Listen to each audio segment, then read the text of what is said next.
Tonight, Australia mourns and remembers Gough Whitlam, the nation's 21st and most controversial Prime Minister. I remember Gough as having a sense of Australian identity, a sense of Australia's purpose as a nation. No star has shone brighter in the Australian political firmament over the years than the star of Gough Whitlam. Gough Whitlam is gone, but not forgotten. He will never be forgotten. Gough Whitlam passed away this morning in Sydney.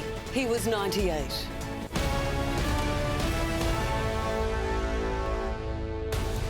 Good evening. Tonight, Australia marks the passing of a towering figure in our history. Gough Whitlam is dead at 98. He was Prime Minister for just 3 years. When he swept into office after 23 years of coalition rule, he was a political visionary, impatient for change.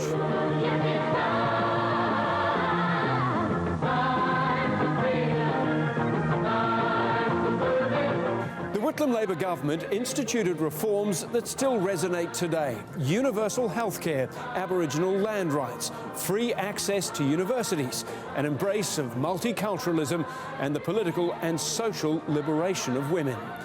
But his chaotic handling of the nation's finances led to the greatest political crisis in our history, a standoff in the Senate culminating in the sacking of an elected government by the Governor-General.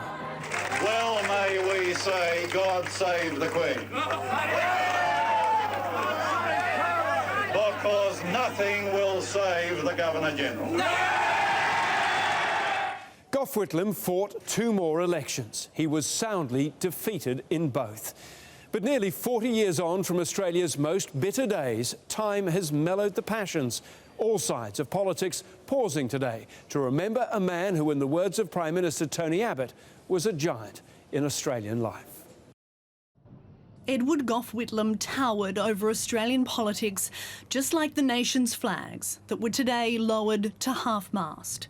Parliament was suspended so those who came after him could pay tribute. He was only Prime Minister for 3 years, 3 tumultuous years, but those years changed our nation. 1972 was his time, and all subsequent times have been shaped by his time.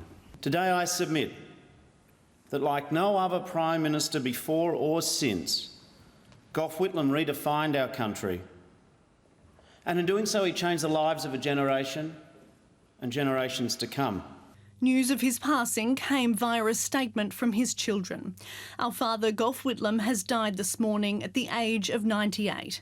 A loving and generous father, he was a source of inspiration to us and our families and for millions of Australians.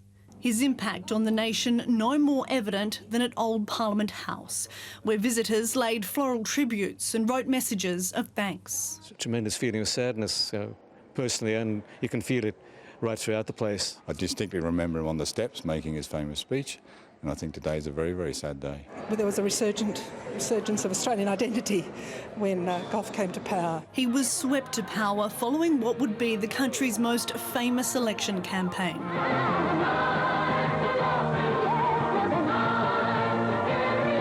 After 23 years of Conservative leadership, Australians felt it was time for change, and that's what they got. Gough Whitlam handed land rights back to their Indigenous owners, made higher education free and healthcare available for all. Before Gough, for poorer people, the prospect of illness or hospitalisation loomed as a financial disaster for them. He removed that burden. And I think you could probably say there's Australia pre-1972 and Australia post-1972. And that exclamation mark in our national history is his mark. But the Whitlam government was economically inept. Its budget was blocked by Malcolm Fraser's opposition.